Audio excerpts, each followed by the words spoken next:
Good morning, everybody. Welcome to another episode of Morning Coffee Review. This is Jason Artley, joined here with Michael Achabe to talk about all things Bluebeam and beyond.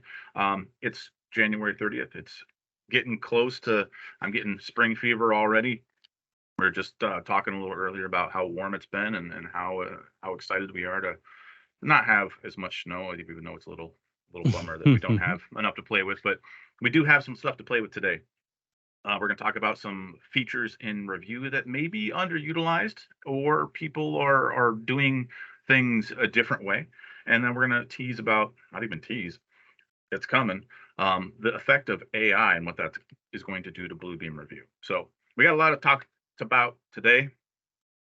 Me drinking more coffee and being able to talk properly is part of it. But I'll pass it over to you, Michael. How's it going today?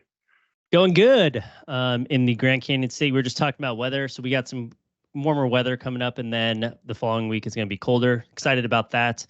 Excited about the announcement from Bluebeam as well, talking about their integrations with AI. Jason's going to bring up the posts that they did, and excited about the venture that they are going to do with implementing in some of those solutions. And I like how they did a two-phase approach, one for cloud and one also for the desktop application. So excited for that. We're not at the announcement date yet. We will probably announce it prior for some of the other additional items coming out with Bluebeam for some of you folks. And that'll probably be, maybe we do it on the MCR post within LinkedIn, and then we'll have it definitely to talk about next week as well. So there still is some additional topics that we'll be talking about for new release of next week. But until then, Artley, do you have that item brought up? I sure do. So let's go ahead and share the screen here. And so last week, Bluebeam put on their website, and I'll go ahead and put this in the chat as well, maybe not at this exact moment, but press.bluebeam.com is where they do their news releases. And as with most software companies, they're using the AI buzzword, right? AI, it's everywhere. What's it actually going to mean for Bluebeam, though, right? So I know they teased about this for a while, and they announced last week two new things. Well, three new things, right? So the first one is what we talked about last week, I believe, with Bluebeam Labs. So Bluebeam Labs is where they want to engage the customers, you guys, about how you're using it. You know, what sort of things do you want? Your make a suggestion button is going to have its own dedicated panel, essentially. And these labs are going to allow you to collaborate with other folks in Bluebeam Cloud to talk about what you want out of Bluebeam. So by all means, go sign up if you have the time or if you've got the thought. It's going to be pretty cool. And let me put a pin in that, because that's what Peter Noyes talked about with us when we had him on MCR, was this new platform for folks to go into and interact in terms of make suggestions and upvote and talk about things that need to be or want to be added within Bluebeam. So that is that platform that he had talked about before. And I think it's been probably about a year since he was on here. So we're starting to see maybe a cycle. Maybe we'll have him on again, and then a year from now, some of the things he talks about will be implemented. So that's great. Great to see that things that he actually talked about are starting to come to fruition here. And the dev time it took to maybe do that was probably around a year. You think, Jason, was the last time we had him on? Sounds about right. Year, half-ish, maybe. So let's go down. Yeah. So with this announcement, besides Bluebeam Labs, they're talking about the two new AI-powered functions, right? And these are going to be coming out. Well, it says planned for April 2024. So we'll see what that actually happens. But auto align for drawings and comparisons. So that's our topic for today. We're going to go over some of those workflows on how that's currently done. You know, taking that old light table function from back in the day. How are we doing that inside of Review? Because there's a few different ways. And then we might even get into Autodesk Construction Cloud. You might notice I've got this already teed up there as well, because there's a comparison function in there. So we'll do an apples to oranges and see what happens there. And then also another AI function is going to be an automatic title block recognition when importing drawings to Bluebeam Cloud, right? So that'll be pretty interesting. It will encourage firms, I hope, to adopt good CAD standards and good title block management, so that it can be easier for AI and Bluebeam Cloud to pull that information out.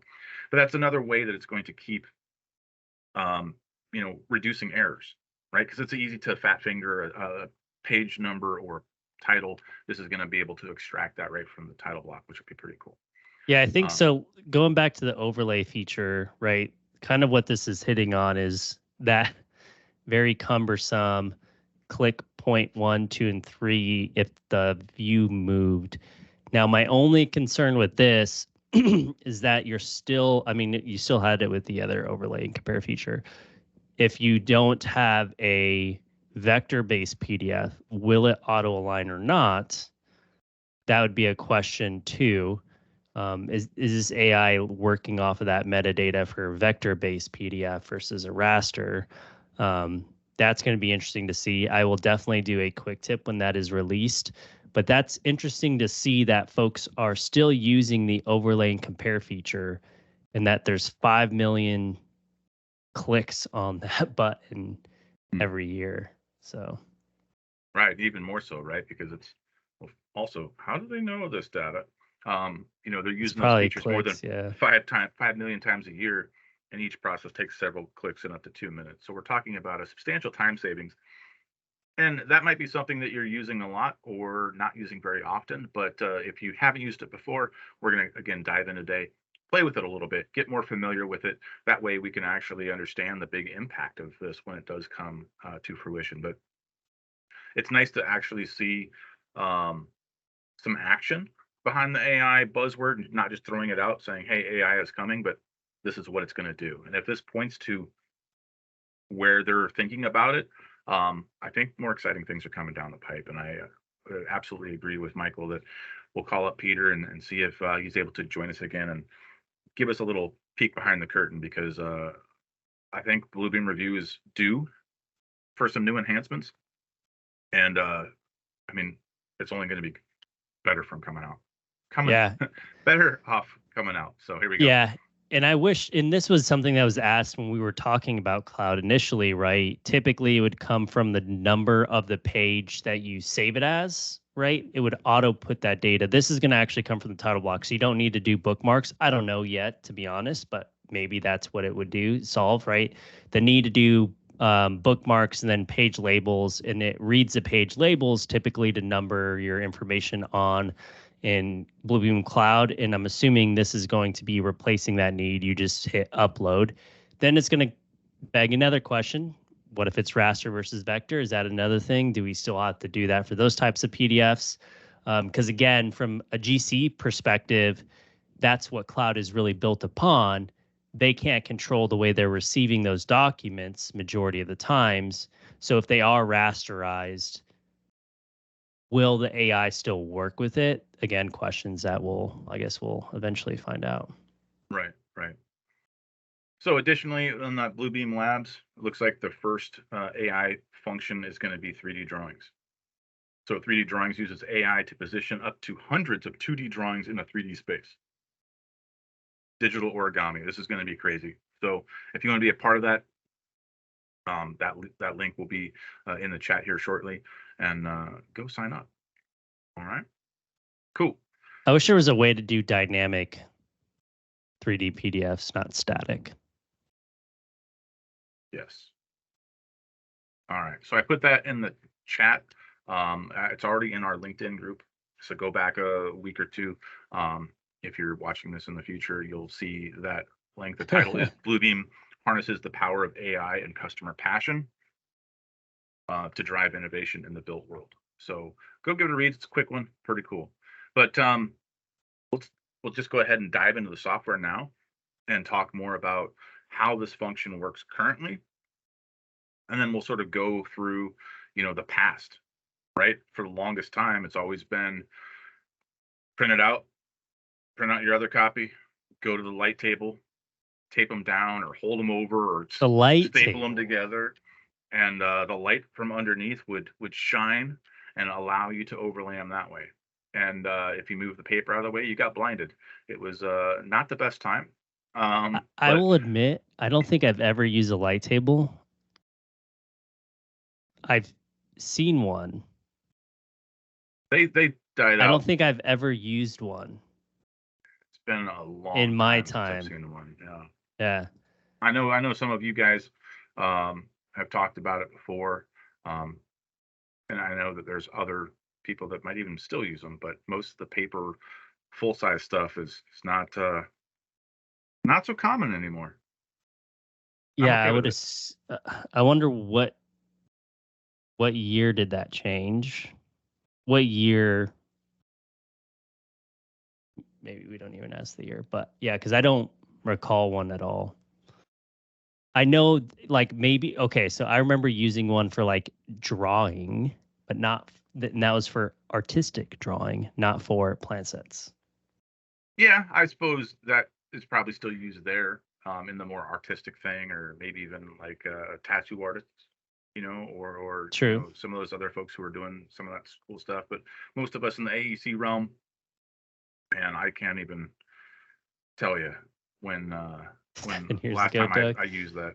Um, I mean, last time I printed it, been eh, probably 7 to 9 years ago for me too.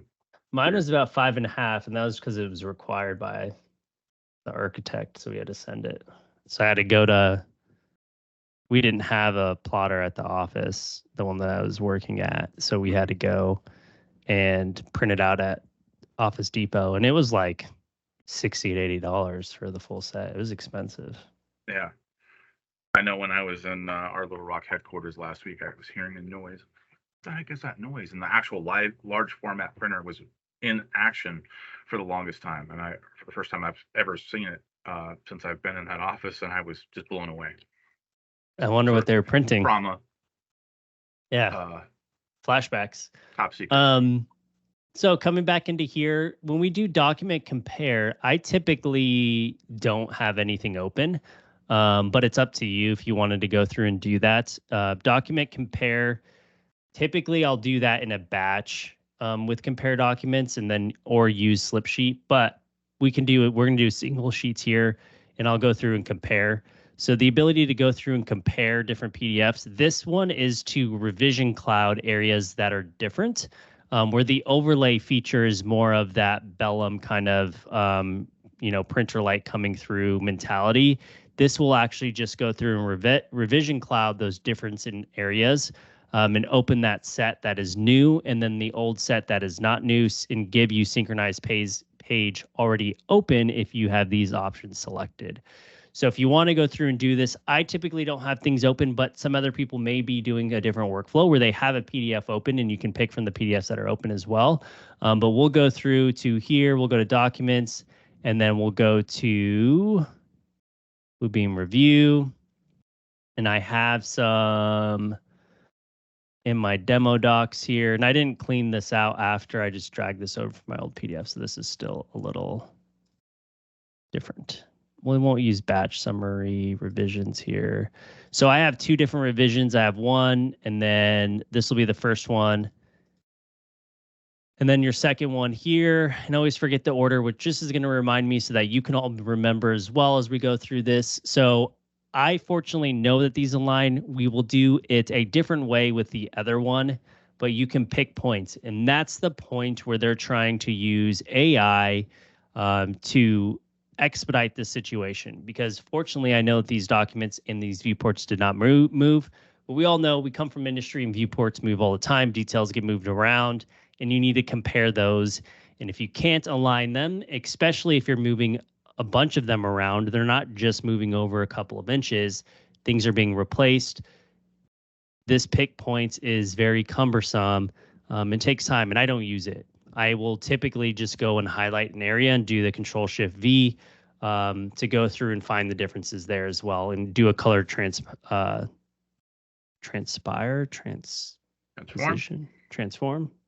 You know, that word that we can't think of. I haven't had any coffee this morning, so I'm going off of fumes. I didn't have time to make any. So anyways, then there's select window.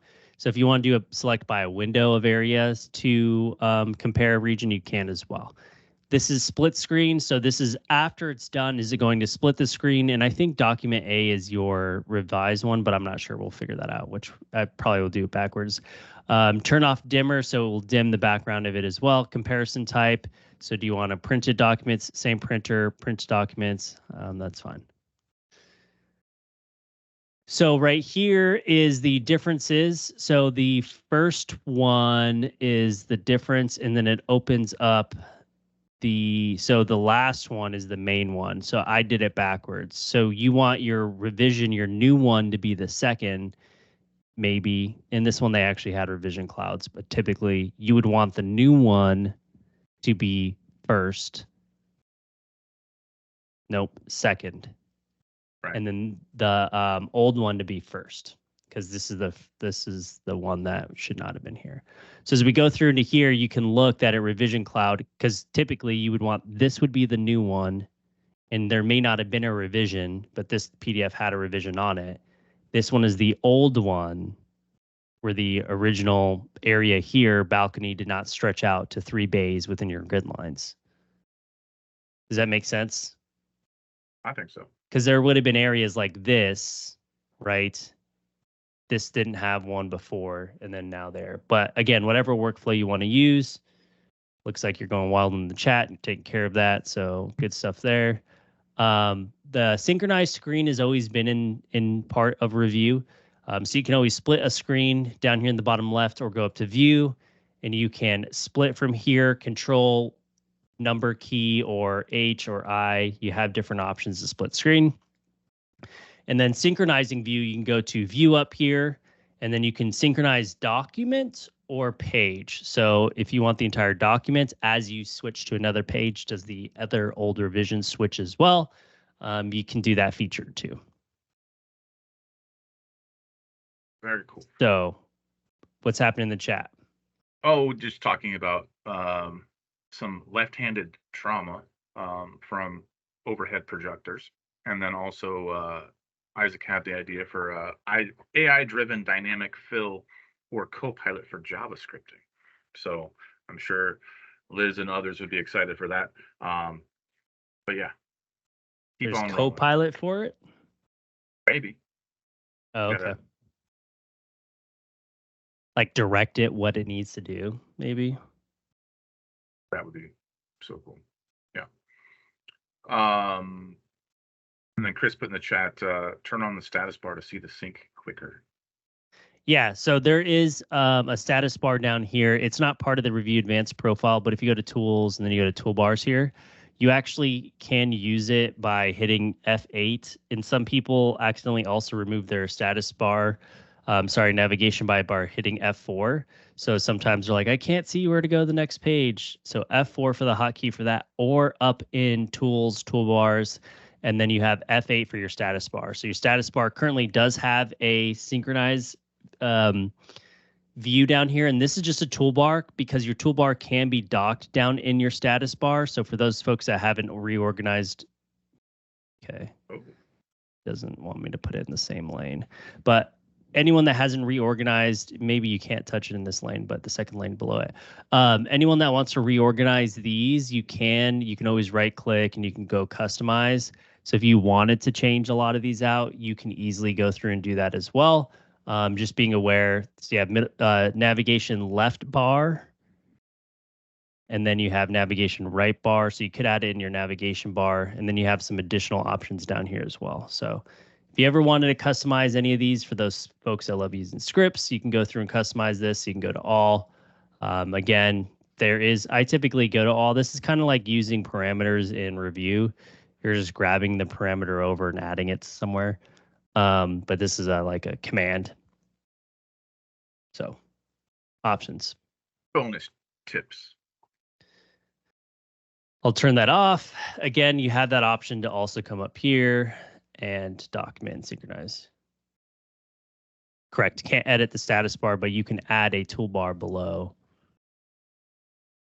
or above, whichever one you want. That's just OCD triggering right there. I just don't like, the only time coming from AutoCAD back in the day, the only time you'd go down there would be to like look at your command line, but even my command line would be on a different screen. But to do like O snaps maybe, but that was still a hotkey. Scale maybe, a little scale icon for text. I remember those days. Cool. So that's a compare feature. Moving on. So what you're able to go through and do next is overlay pages. And this one isn't fun. Let me see if I have some docs here. I don't want everyone to watch me navigate through this. But this is the workflow that we're talking about where AI is going to come in and simplify this part, right? There are a couple different ways that we can do this, and Michael's looking for some good I'm looking for a better one. Yeah. The one I have is just out of AutoCAD, which works okay. And I can have that on deck, perhaps, if I have it. I'll just use the same one because it's always fun to see that they don't really align. So basically what you're doing is you're going to pick the documents. And again, if you had open files, you could add open files here if you wanted to. The first one that you have available to you is the one selected. And I did a quick tip on this too. With that, you get to decide the color of the text. So the lines information, it basically transpires the color of those to whatever color you want. I typically just go with what's out of the box, but if you didn't like the red and green, or maybe you have a color issue with what you're able to see, you can obviously go through here and change that one as well. Background, if you wanted this, there is no background to this one as well. And then you can go through and you can say, okay, that's my first one. You can create a new layer or use source layers for these because it will put them on a layer, which is great because you can turn them on and off that way. That's one feature I do like as well. The next one here, you have the option to do the same thing. Is it going to create a layer? What's a different color there? What's that blend, darken? You can change your blend mode. We've done blend modes before with stamps. So if you want to see the differences between stamps, you can do that as well. And the positioning, we'll do align points this time. I know, fortunately, that these didn't have any changes in terms of viewport movement, or layout or views, whatever you want to call it. From here, we're going to go and align by points. So this would be, hey, they didn't work. You can also go back and edit defaults if you wanted to. So by default, this is what they're set up to. If you're like, hey, Mike, I like different defaults like magenta and yellow. That's magenta, right? Yeah. It's not a purple. You can make those your defaults as well. So let's go back into here. We can align. Now, this is the cumbersome part, and this is why I never use this tool, because even though you think your clicks are perfect, they're not. So we can go through to here. You're going to choose 3 points, and I believe the fact that I still don't have snapping on this as well may be an issue after I've commanded it. That's fine. We'll hope for the best. You want the one next to it, right? So what I've always done, I know you're going to say, why you keep sighing, because you can't do intersections because there's so many points in here. Look at, even though I'm snapping, that's typically what I would do if you're coming over here and you're like, this column's never going to move. Great. So see how are you sure that's the same corner that it's going to snap to every time on the other one? Okay, well, let's do this. And maybe this is better, right? Things that change. So I guess I would just pick a hard point that you know is not going to be moving and hope that that corner is similar. So we'll go, because I need to remember, we'll just go off 1, 2, and another column probably here, maybe. You want a far range too. So maybe I go 1, 2.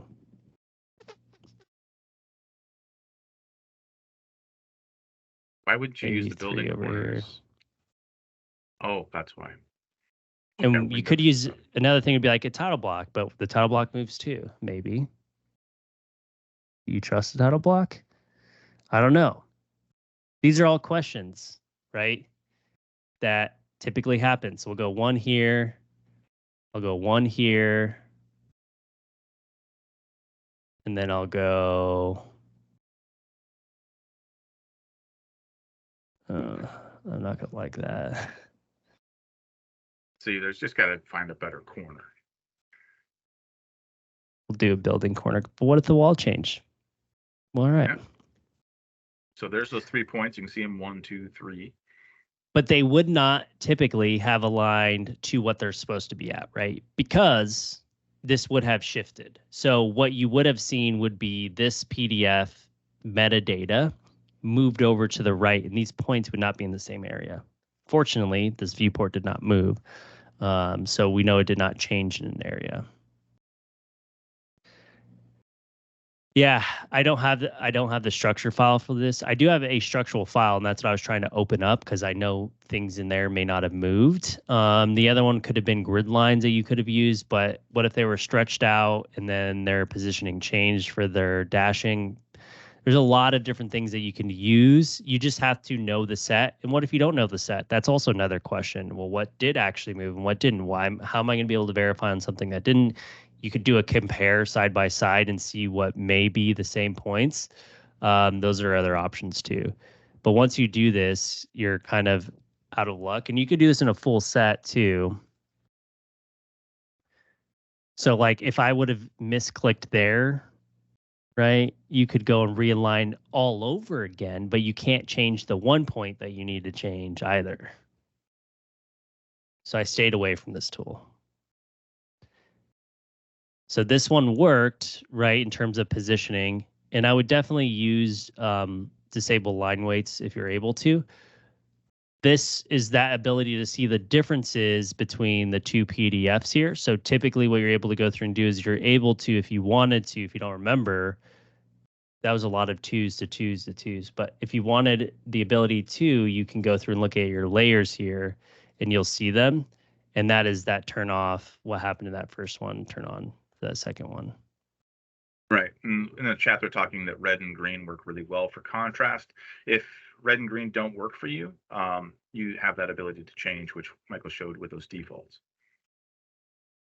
Yeah, and this is great if things align, right?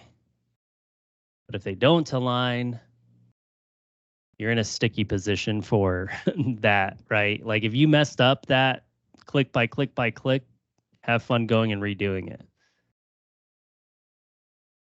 And there was another one, right? That the one that you can do just primarily with what you're shown, right? Like the differences between both would be, hey, I'm going to open one PDF, which I now have this one and this one. And you could do a visual one, but you could also do things like this, not synchronize. You can also do things of this nature, which would be, hey, you guys can't hear my cat, can you? No. He's hungry. So does anyone have pets that just think that their feeding time is earlier than it should be? Yes. Oh, I don't know why I'm doing a snipping tool. G for the hotkey of snapshot. Here to here. Come over to here. And so one of two things. You all taught me this, and I say that in my quick tip video that I posted on YouTube. Every cat. Yeah. I have a Maine Coon cat, and it loves to talk to us. So he's talking. That's what we call it, even though we're all probably calling it meowing. But anyways, so I can go through and Control-Shift-V the paste into it. That was taught to from you all to me. I think, Jason, did you know that before? I did not. Okay. So you were taught that as well when we did learn that from you all. And I posted a video on it recently. It's been around. I've created the video a while ago, but just reposted it. So Control-Shift-V, was that too quick? No. Okay. Control on my keyboard right now, nothing paste. So I went over to here, use G for the hotkey. Over here, I'm just going to do Control-Shift-V. Oh, wrong one. Make sure you're clicked into this one. Control-Shift-V, it's paste. Now you can easily come into here and you can go through and just say, okay, what do you want to change for you? I like to use multiply so that it is a difference in terms of that ability to see, and then right click and you can change colors from here as well. And I think there's a different way to change the colors. Maybe not, maybe there is. I forget, but I do it this way. And you can pick the colors, or you can come into here and say colorize. So you don't have to pick the colors. It just automatically change those colors in there.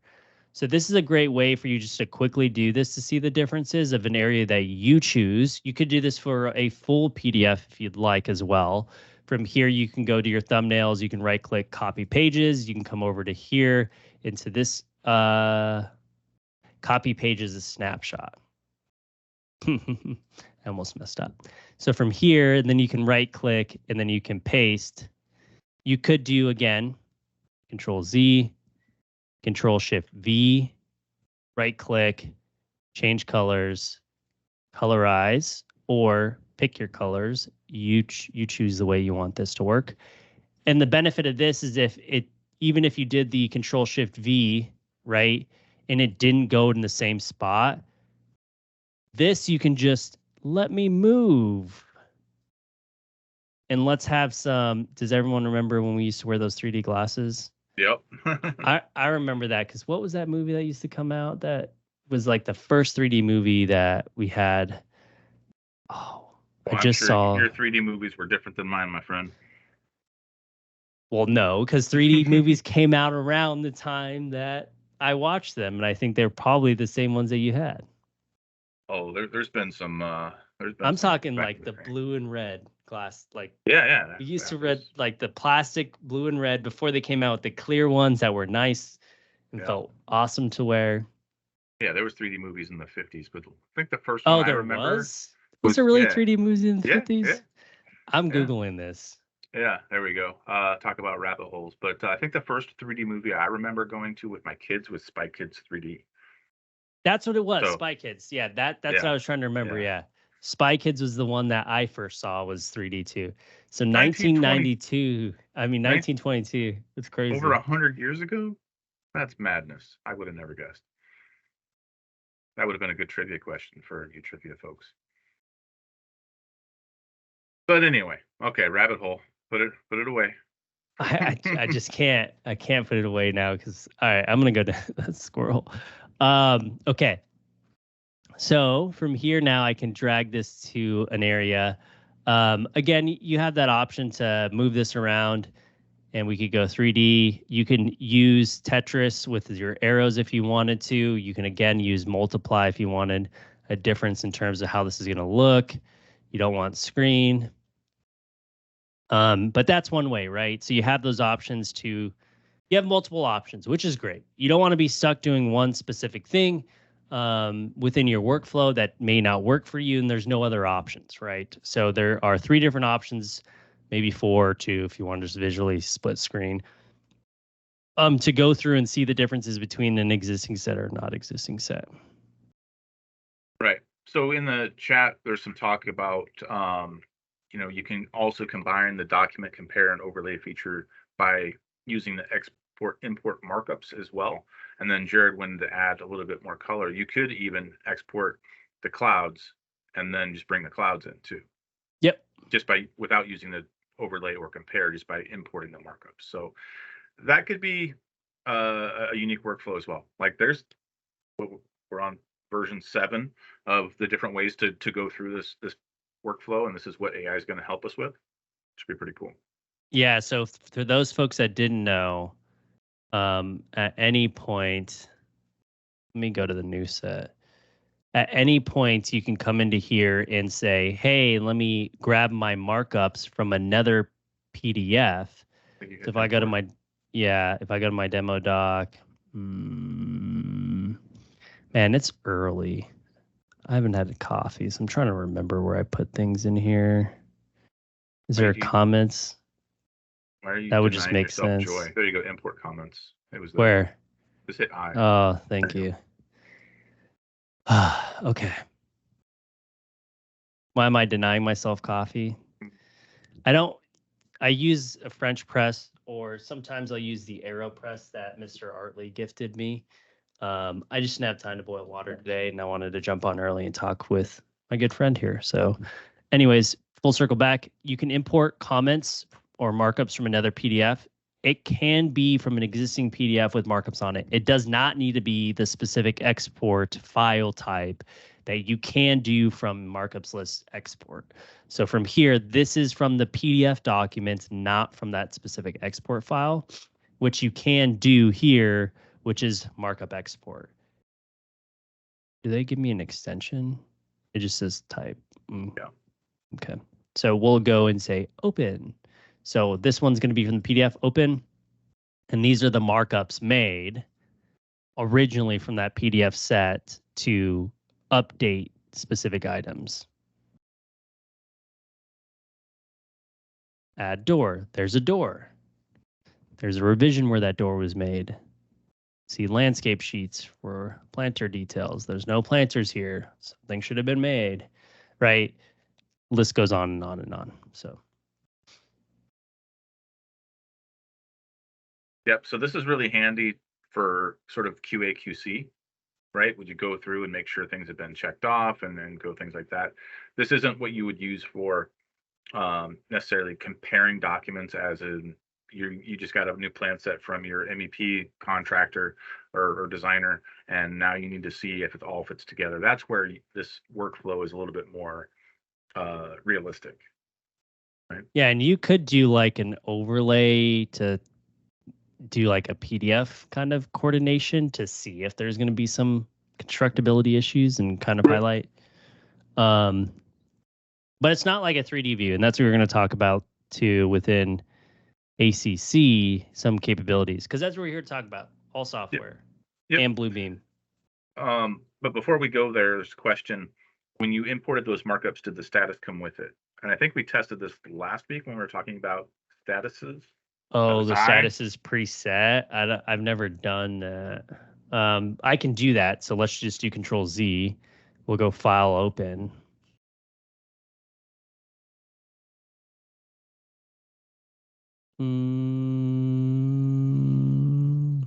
That was the. Where is it again? Import. Just hit I on your keyboard. No, Bluebeam review. Okay, it's because it's demo docs. There we go. And then I. Jason's sitting here. I could just feel his frustration boiling as I'm looking. Not at all. Not at all.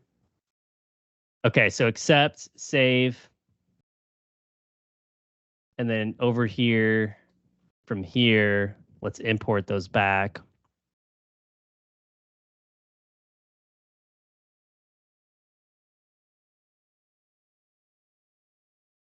There you go. Looks like it does come. It is. Yeah. So thanks for the question, and that was always a good test. Yeah, I don't remember if we covered that last week. There's a big can of worms that I don't want to open up. Well, what if it was a custom status? Is it baked into that metadata of the markups? Does it work for the export markups only, or if it's coming from the PDF itself? I don't know. That's something that you can all test. We don't want to, unless you want us to venture into it. It would just be like, okay, let's create a custom status. Was that custom status already originally here? Was it part of the profile? Those types of things would be of question, which import markups cannot happen in a studio session. So if I come back into here, we're in a studio session, continue, cancel. If I go over here, and there's that whole heart one that you got way a while back, you can't import comments from here either. So in a session, studio session for all you users, you cannot import markups, but you can use like 3D PDFs if you all wanted to, which will open up this heart. Which I'm assuming that was a stint. Yeah. You can section it too. Yeah. We love our 3D PDFs over here.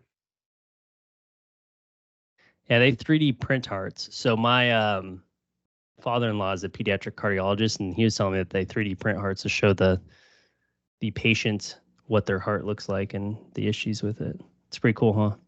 Weird. Yep. That's weird. You don't want to see what your heart looks like? Yeah. I'm just 3D printing desk toys over here, but anyway. All right, so we've gone through a few different ways to compare and overlay. Now there's been some chat about, what does it do with that file?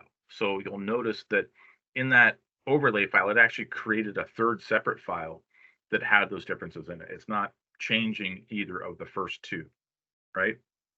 And then with the other one, or this new one that's coming out, we don't know what it's actually going to do.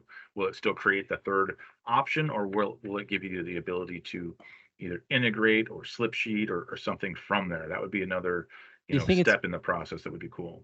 yeah, do you think it's going to be its own like tool, AI compare, AI overlay, or will it be part of the tool and it'll just be here? Not manual alignment, but I don't know. This is one for future us to go figure out, right? is I this think it'd super be mega ultra? I think you should make a suggestion. Let's see. yeah.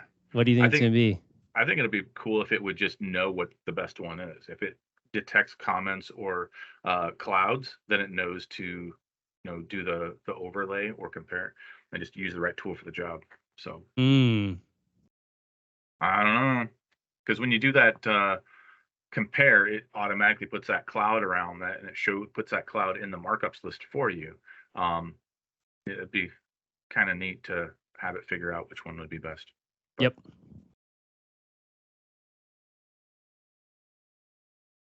ooh, so Alex put in the chat, a snip on the AI page shows it as Oh, another don't ruin option our in the thunder. overlay pages window. What? Oh, well, it's out there somewhere. We'll have to see. But I wonder let if me this pull it up. video even pertains to anything except for just an announcement, maybe. Yeah. Cool. I didn't watch the video. I'll add that to my list today. And I know Bluebeam is having a big partner summit next week. Oh, so Um, here it is. oh, look at that auto align. So it's So, not even going to say AI. It's going to be like auto align. Okay. and then automatic. So I'm assuming you're going to have to pick again, automatic or, well, hold on. It says automatic, but then it hmm looks like there's a selection, or is that them showing that it's going to automatically do that? I'm. It's got to be automatic. I mean, you can't say automatic and then have to go click points. So So let's yeah, talk about this. Do we consider this AI? I mean, isn't right now when you do page statuses, right? You can compare. You can click your windows and it pulls the text. Is But that AI? artificial intelligence, do we consider this AI or just feature updates? Legit question to you. I I mean, Artificial intelligence that's versus I would say that's just a feature. yeah. I wouldn't give our alien overlords that much credit for this. Um, oh, so that's an interesting way to put it, Alex. If it's something a human would normally have to do, then it's AI. Not generative AI. Okay. Yeah, yeah. Doug would love to see automatic space name recognition. And that would be huge, right? Where it automatically pulls in saying kitchen, break room, office 132, and it creates a space. Yeah, that would be slick.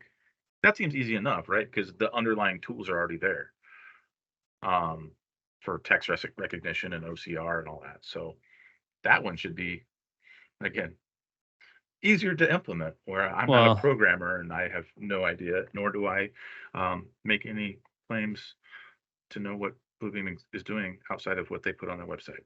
yeah, because like if you're thinking of ChatGPT, you're still prompting it for responses. So Right? that was Yeah. just a question. When I was reading it in terms of like how do we define this as AI in terms of like now we're starting to see features classified as AI in our industry. What is that classification around it? Is it generative design or is it AI truly in terms of thought process and capabilities?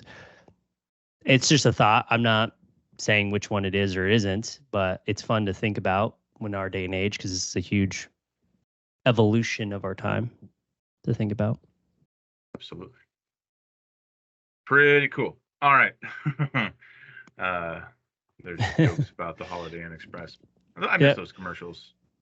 Anyway, so let's talk about other options, right? Um, man, that 3D drawing stuff is cool. I'm excited to see that.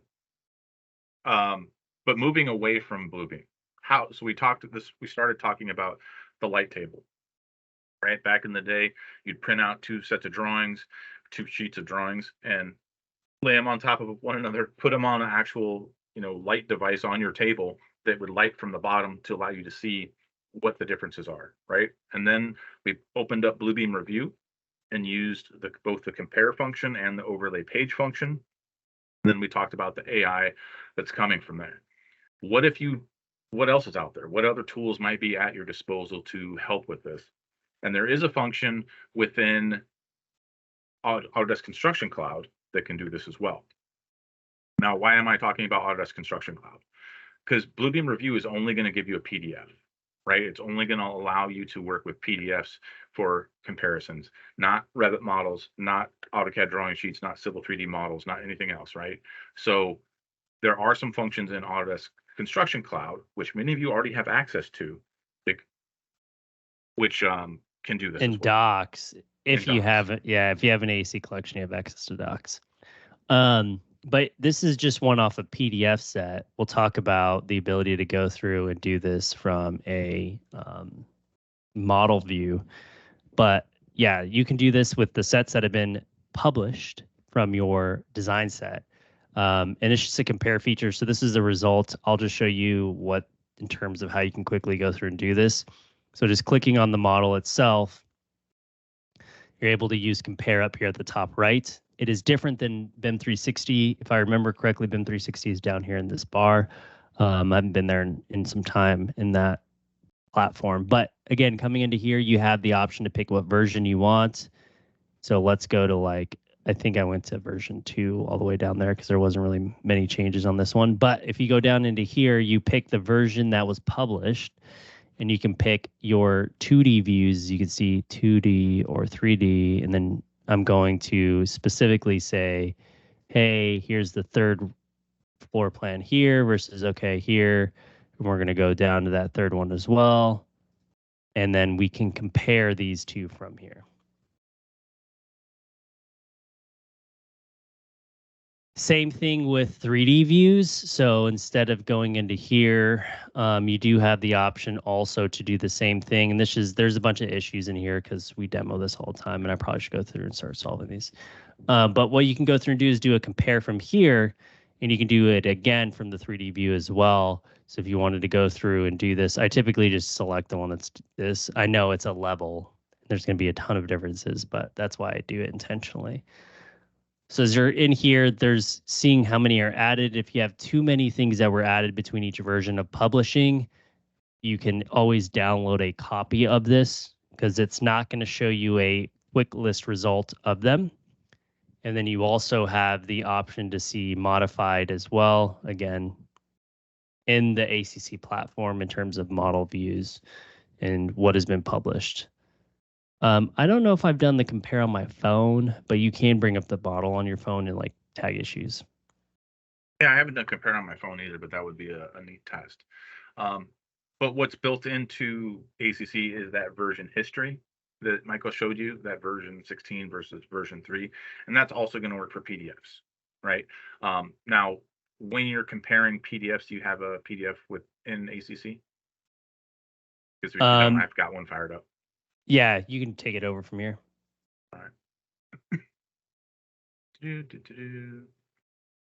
All right, so back, I'll open up my ACC, and I'm just going to go to a PDF, right? So I've got a number of my files. This is where the whole team essentially would have their files stored here on Docs, and then I have a PDF. Now, I can go in and open it and hit that compare button that Michael showed you, but there's another way to do it just by clicking on the version, right? So normally there would be a lot more versions in a file, but I'm going to click on it, let me see all of my version history, and then here I'm going to hit compare. So when I go to compare, it's just going to give me those two. Notice there's no option for alignment or layer or whatever. I just have to hit compare, and then I can deal with it, right? So here's where I'm going to confirm, are these the files that I want? Version 2 versus version 1. There are no other pages in here, but this is the same interface that Michael showed you, but we're just doing it with a PDF instead of a Revit model. So now when I hit compare, it's going to go ahead and do its thing. And now is where I have the ability to either change my color or turn it on and off. So the layer function also works in Revu. We didn't show that off today, and maybe we'll jump back with a couple minutes if we've got left. But here I can go and toggle. The only difference here is that I've got markups, right? And if I turn that off, then everything is blue. So you can see my version 1 is blue, everything else is red, right? Now, if my alignment was incorrect, I can auto align it and not auto align it, but then I can then move it and do what I need to do and then finish that alignment. Ooh, let's not do that. Because there's our 3D effect going crazy again. But pretty cool. Right? I'm gonna get. And I will say the markups from ACC are rasterized. So even if you try to open the PDF in Bluebeam, you wouldn't be able to see the markups from ACC. However, if you mark up a document in ACC using Bluebeam, you can see the markups in ACC, which is the difference. Yeah, right. They rasterize them. It's so, I guess that's the only way to do it in a web-based platform. I don't know. Does that happen to, no, because the markups are printed out as well when you do that in Bluebeam Cloud. So they both went a different route on how they developed their add-ins. Yep. But I do love this function. You get that little slider so you can compare back and forth this way too. I bet you there's a feature request for that. Oh, there has to be. Because that's just fun. And I'm easily entertained. So yeah, there are other tools on the job. If you guys know of any other tools out there that can compare versions, please put them in the chat. Let us know. Our goal here at MCR is just to enable you and help you get more out of the tools that you're potentially using every day, or the tools that you have every day that you might not be utilizing, right? So whether that's more functions in Bluebeam Revu or things that are auxiliary to Bluebeam Revu, like ACC here, then let's go for it. Sorry, Bluebeam, for showing Bluebeam in Autodesk stuff, but hey, sometimes that's just what happens, right? All right, I will go ahead and stop my screen share at that point. We've got a few minutes left. I forget what the topics we've got queued up for later on coming up in the coming weeks, but if there's any questions about anything that we've talked about today, please put it in the chat. If there's any questions about what we've got coming up or what you're excited for, use the chat for that as well. But what do you got going on here, Michael? Yeah, so let's go through and talk about slip sheeting. So that is one option as well, where you could have a revision and then you slip sheet those in. And I had this from the original files. Oops, I should probably copy these. So basically, you just want to be aware whenever you're going through and using slip sheet, it will override the existing file, the main file that you're running slip sheet on. So typically what I'll come in here and do is I'll replace these because I use these as data sets. So I'm going to copy this, and this new one right here is going to be overwritten. So your original copy that you're inserting the new revisions into, or new revisions into the original copy, be aware that this one will be overwritten. So if I go back into here and I just create a drop page for these so we can see this happen. So you see this date, 2021, and we are in 2024. This will now be 2024 in today's date. But great. So now that it's in here, did an update. Perfect. So I want to run a slip sheet on my current files, which is this old one, or you could do the new one, but I usually do the old one. And then the revised files here, these ones were the revisions that came about. And you can see that there is 1 of 6, 1 of 5. So how do you want these to match? Now, I wonder if this is going to be another one where it says auto match, but maybe it doesn't fall into this bracket, but who knows? So this one's going to be matched by file name and page index. You could do by page label, page region, or manual correlation here. The other advanced options you have, I'm not going to go into them too much, but you can do some advanced option finds for you as well. So we're going to hit match pages. Now, things that it does match, you'll see listed here. So it's saying this one matches this one matches this one, and you can just visually verify that those are the same pages. Then you have the unmatched pages here. So from the original file, there was no updated sheet of my details for my framing details 4.2, right? So, okay, that's great and all. Now, what am I going to do with these new pages into this old page set? You can copy the markups. Well, hold on. Do you want to replace the current pages with the revised pages, or do you want to insert pages before the current pages? We'll insert just so you can see the differences. Typically, I just replace, but it's up to you all. Remember, it overwrites that first one, so I always typically create a copy when I'm going through and doing this. But from here, what now I'm able to go through and do is copy markups from current pages to revised pages. So any markups made from the current page set, and if it's being replaced with the new pages, is it going to copy those markups over to that set? Yes. Are you going to unflatten the copies? So maybe those markups were flattened. Yes. Move them over. And I always say this, flatten markups after copy too, because typically if you don't flatten them, you'll have a double markup from the old set. If they didn't flatten the old set, maybe you want unflatten and then reflatten. I don't know, but being aware of that. So we'll hit OK. And then do you want to stamp supersede? We'll stamp supersede as well.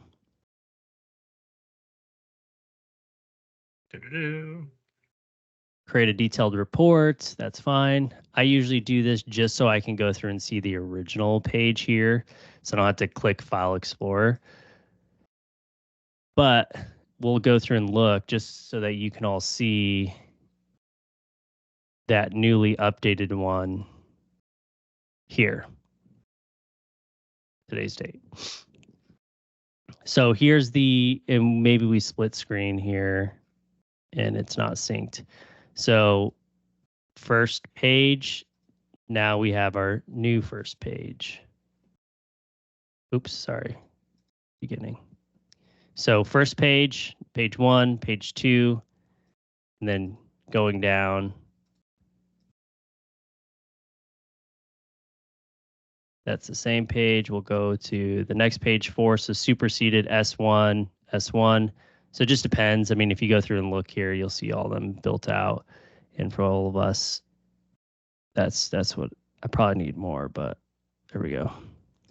So general notes, following suit. There's some markups that were originally made. So I've made this here to see the ability to have it, again, moved over. So there are your options. Pretty cool. And that's batch, which you needed extreme for review 20 to have that. All these batch features. And I don't remember what we'll let you talk. Complete. Okay.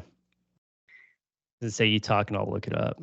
Yeah, I'm looking up. Yeah, all the batch slip sheet, all that stuff is going to be inside of complete. So if you don't have the highest level of review, you won't be able to do that. But yeah, so that brings us to our time today. As Michael teased, next Tuesday will be February, and then we will have something to announce for you guys. Yep. In the meantime, you can keep up with us all week long on our LinkedIn channel, the Morning Coffee Review Group. And next week we will be fully caffeinated. I will be back in our Little Rock headquarters, and Michael will be in his ever-growing terrarium room that he lives in. And we will see you then. In the meantime, be safe out there, and we'll see you next week. Any last words there, Michael? No, Amanda said they wanted to see my cat, so maybe I'll post a picture of Mr. Wolfie. Call him Wolf. His real name's Wolfgang Amadeus, but we can all deter from that. I don't want to squirrel.